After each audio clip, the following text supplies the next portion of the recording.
Hi everyone, I'm Ryan Smith from Holiday Bliss. Thank you for joining us today. We're going to take you through the step-by-step process for decorating a designer tree. Today we're leveraging a monochromatic theme with pops of holiday red that's going to get you ready for the holiday season. Follow along as we take you through the entire process. Let's get started. All right, we're going to start first with really large objects, and today we're going to be doing a tree that mainly is monochromatic, which means we're going to be using champagnes, whites, ivories, some golds, and then we're going to throw in just some pops of red. So why use big objects in a tree? I think it provides a lot of dimension, a lot of depth, and it sets it apart from the tree that, might have 100 small little teeny ornaments on it. So one of the things that you're going to definitely want to consider is the placement of these larger ornaments. So we've got this staggered effect that's going to be happening throughout the tree. We're going to talk about why I always like using florist wire, but there are some ornaments that don't give you the option. This hanger is actually built into the ornament, so there's no way to use florist wire in this application. You're going to want to take it as high as you can and find a branch all the way in the back and make sure you give it a good twist. And don't be afraid to manipulate your branches. That's the best part about working with a great artificial tree. So let's step back now and see what we have. Now we're going to warm it up. We're going to use some of these champagne glitter balls. This is a 10-inch shatterproof. What's great about these ornaments is that they're already drilled and pre-wired, so you don't have to worry about putting on your own florist wire, and they're drilled through the cap, so you don't have to worry about these caps popping off. We have now placed 3 different kinds of ornaments, so we're ready to add a couple more ornaments, and I love these snow-covered clear glass ball ornaments. What's great about a clear ornament is that it not only reflects the light from the trees, but it's going to reflect the light from the windows. Every design project should have at least some sort of clear glass. These are going to be great, and we're going to use these to go back through and fill in some of the gaps that we still have. But I don't like how they've come with these long strings. And one thing that we should talk about, this just doesn't look very finished. It looks like we just threw an ornament on there.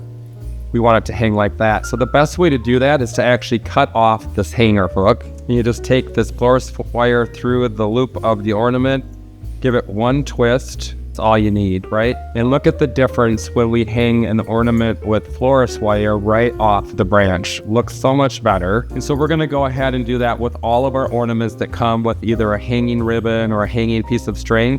And we're gonna use our florist wire instead. If you can't replace it with florist wire, what you're going to want to do is actually make sure that you're looping the ribbon tightly around so that it is hanging right off of that branch.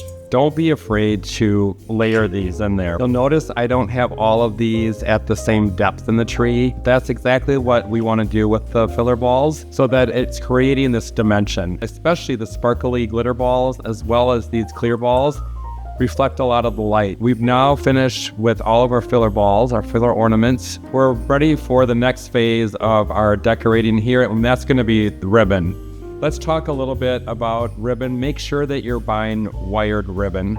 I've got a 4-inch, very embellished, some winter white velvet with some pearls, which will pull in some of the pearls that we have in the ornaments. Then we're going to use this netted ribbon, which we've used in other applications. That's also a 4-inch. And then I think we're also going to bring in this velvet. It's a 2.5-inch velvet. It picks up the winter white velvet stripe in this ribbon. And we're going to end off with this bejeweled kind of ruby rhinestone ribbon, 1.5-inch. We're likely going to use this right at the very end. So we're probably going to use these 3 first.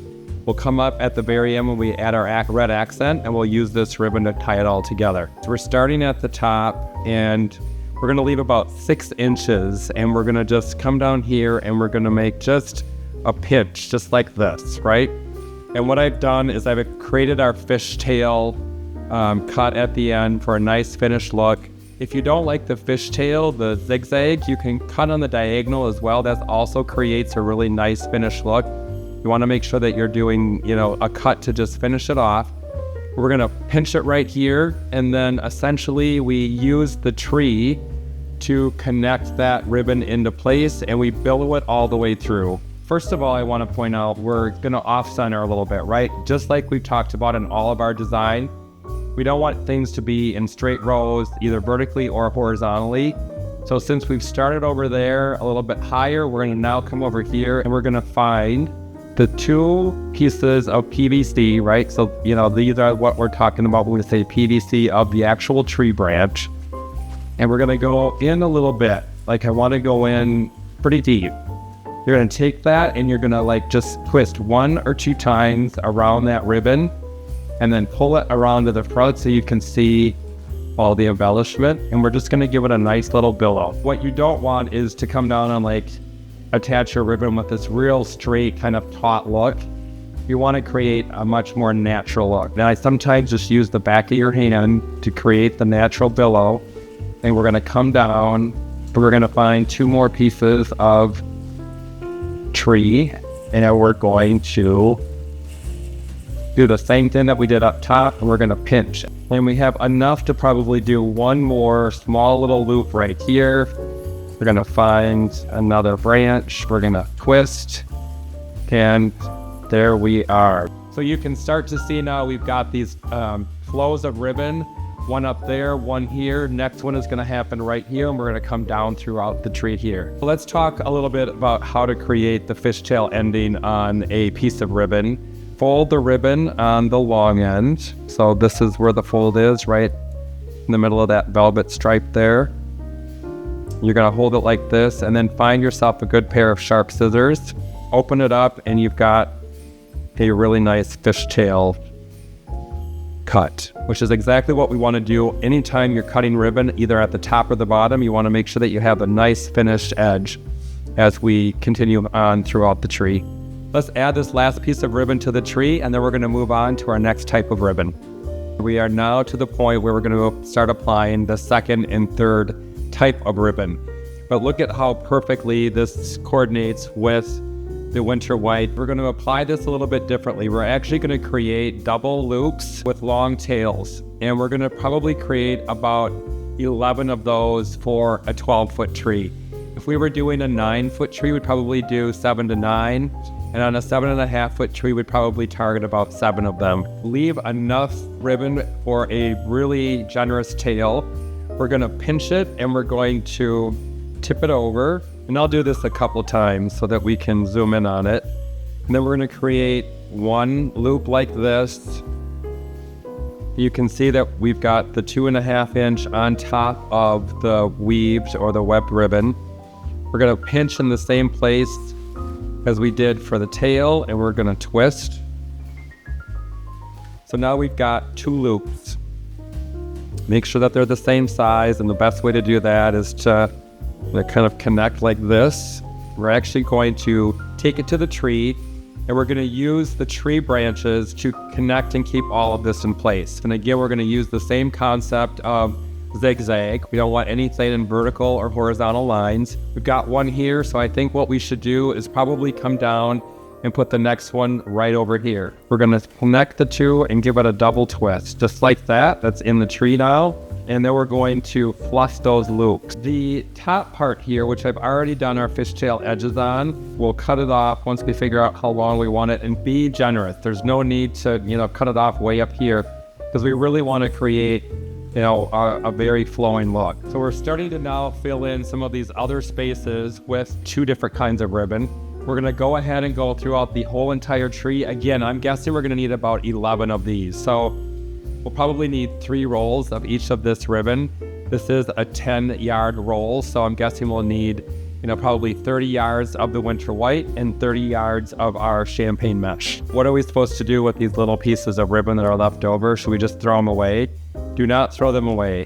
One of the, things that we will do at the end, if we have a little hole somewhere, is sometimes just creating 1 loop like this, and then, tucking it into the tree and letting the tails come out is all we need to fill in a little spot. So this is great ribbon. Ribbon is oftentimes expensive. Do not throw away these pieces. We will likely use them at the end when we have a little place that we need to just fill in, or, if you want, you can also use it to wrap a gift. These are great pieces to just go ahead, throw around a gift package, and it coordinates perfectly with your tree.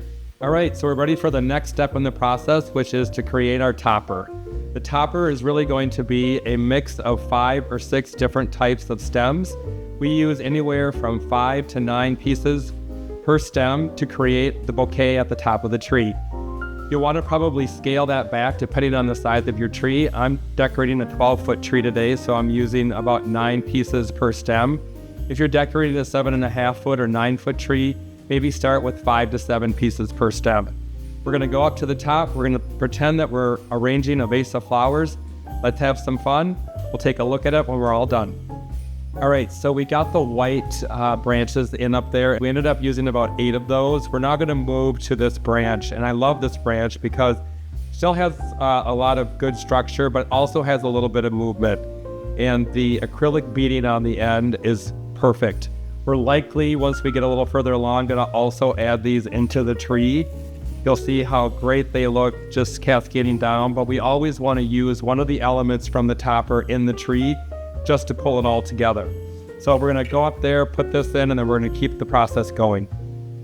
Be very comfortable coming down at least 12 to 15 inches from the top of the tree and starting your topper there. That will give you a lot more support. You'll have branches from the tree to use to hold all of these stems in place. So don't be afraid to really more create a crown than a topper, if you will. Okay, we finished the topper. We're ready to move on to the next step, which is all of our stems and floral. All right, so this is the fun part, you guys. We are going to start layering in all of the beautiful stems, berries, poinsettias, leaves, sparkling branches. This is where the tree really comes to life. So I'm gonna just walk through a few of the things that we've selected for this champagne gold and ivory theme. This is one of my favorite stems. This Reverie stem. It comes in other colors. We sell it in red. We also sell it in a beautiful blue. But this ivory with champagne accents is just perfect for any project, any applications. We're going to also use something with a little bit of weight, and that's these really nice iced pine cones. The icing on there just really reflects the light. That's also going to give us a little bit of weight as we work through the tree. You can't do a tree without a bay leaf, and we talk about bay leaves a lot. Bay leaf or honey locust, one of those two has to be part of your design. And we're going to pull in a little bit of a harder gold, but I think it's going to play off of some of the colors we're already using, and we're going to really warm up the design with this. And then we're going to bring in a berry. Again, this is the crabapple. We carry this in every single color, and this adds a whole bunch of texture. That round shape is just a little bit different and accents and coordinates with some of the things we're already using. And then again, for a little bit of weight, we're going to bring in this poinsettia. You'll recognize this from the topper. We're going to use this in the tree as well. This is going to give us a whole bunch of perfect branching and a lot of 3D effect. So let's go ahead and get started. We're going to take probably, I'd say 15 to 18 of each of these for this 12-foot tree. Okay, so we're starting to layer in our stems, and I thought we wanted to just take a minute to talk about my technique for how to place these stems on the tree. So I prefer to actually lay them in the tree just like this. And by doing that, you are ensuring that the sweep of the stem is actually consistent with the sweep of the branch. What we like to avoid doing is this sort of thing where they're kind of sticking straight up. That looks unnatural. The tree would never grow that way. And so we want to, again, we're going to place them right on top of the branch, and we're going to nestle them in the actual tip so that they look like they're like part of the actual tree. And we're just going to make sure that we're fluffing each of those stems really nicely. And there you go. So we're just going to keep doing that. And again, same thing, we're zigzagging, right? And we're doing one stem at a time to make sure that they're getting consistently placed throughout the tree. All right, everybody, we're on to the next step here. We're going to add in one of these really cool pine cones. And we're going to lay these in the tree so that they actually look like they're built into the tree in different directions. And so I think we have probably about 12 or 15 of these. We're going to go ahead and place them throughout this 12-foot field stone. We'll come back when we're all done. All right, so we are now ready for ornaments. And the beautiful thing about doing the base trim and monochromatic is that you can easily add in a color of your choice. You can bring in pops of red, pops of blue, pops of green, even pops of deeper golds, and the rest of your tree will pretty much remain intact. So let's go ahead. We're going to add in 2 of these ornaments. One, again, pulling in the white and the gold with a little bit of red. And this one, much more red with accents in green. We're gonna have probably about 12 to 15 of each of these that we'll place throughout our 12-foot field stone. Okay, and one of the things that I wanna make sure we talk about is how to hang these ornaments on the tree. As we've talked about in previous videos, I always cut the string and I replace it with florist wire. And the reason I do that is because I want to make sure that we're hanging these ornaments nice and tight to the branch. You're going to take the ornament, your florist wire is in one hand, and you're going to want to bring the ornament as close as you can to the tip of the tree, and then give it 2 twists of the wire. And you can see now that you've got your ornament positioned exactly off of the tip. So we're getting to the fantastic stuff now. Look at this ornament, clear glass, which is fantastic on a tree because it reflects not only the lights from the tree, but also natural light that comes in from the window. We're gonna hang these on the outermost tips. So think about the tips that are extending past the rest of the tree. These are large in size, perfect for these 9-foot, 12-foot trees. But even on a 7.5-foot tree, this is gonna make a really big impact. So let's get about 15 to 18 of these hung on this 12-foot field stone. All right, so now we're gonna move on to a little bit different ornament. It's actually a little bit more open-faced, so a little more airy, but got some really great rhinestones on it. And as you recall, our ribbon has some of those rhinestones on it as well. We're gonna go ahead and place probably about 13 to 15 of these throughout the tree. All right, we're gonna move forward with another glass ornament. This is a beautiful glass wall ornament with some rhinestones. Again, keeping with the theme, we're pulling in the rhinestones, both in the ribbon and a couple other elements within the tree. So we're gonna go ahead and add probably about 12 or 15 of these to the entire tree. All right, here we go. We're gonna go with another long finial, and I love this one because it's got a whole bunch of the gold detailing on it, which will really pull out the warmth in these champagne ornaments and in some of the stems and ribbon. We're gonna add probably about 13 to 15 of these to this 12-foot field stone. Now we're going to a little bit more of an ornate ornament, and we're gonna wanna make sure that we stay a little bit further out on the tips of the trees. Again, we're pulling in the champagne, the harder gold, rhinestones, and the pearls. This is the perfect ornament for this tree.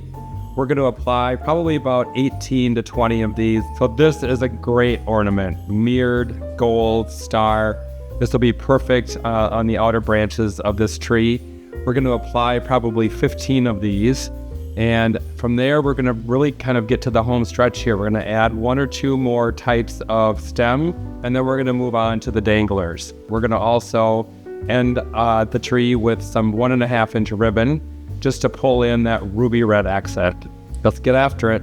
Okay, we're gonna add in our last stem. Look at the perfect match to all of the elements that we've been using here. We're gonna be able to fill in some of these places that we're seeing just a little bit too much green. We're gonna go through, I think we have about 24 of these that we're gonna place throughout the tree. All right, so we are on the second to last step, and we are going to add a 1.5-inch ribbon. I love this ribbon because it is going to pull in the red. Remember, I was saying we want to pull in a little bit of the red. It's also going to pull in a little bit of that harder gold so that we'll have a little warmer contrast. We're simply going to leave a tail about this long. We're going to give it 1 twist, and then we're going to create a couple of loops. So here's 1 loop, do a twist, create the next loop, make sure they're about the same size. And then we're gonna go ahead and lay it in the tree. We're gonna use the branches again of the tree, just like this. And again, if you are uncomfortable using the branches, you can certainly go ahead and use just the normal florist wire. That will work just as well.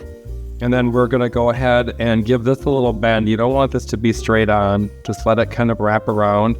And then we'll cut this in the fishtail. And again, a good wired ribbon will let you kind of manipulate these tails any way you want to put them. We're probably going to create about 9 of these on a 12-foot tree. Okay, we're on the home stretch. Here we go. Our last step are some really cool dangling ornaments and then a pop of red.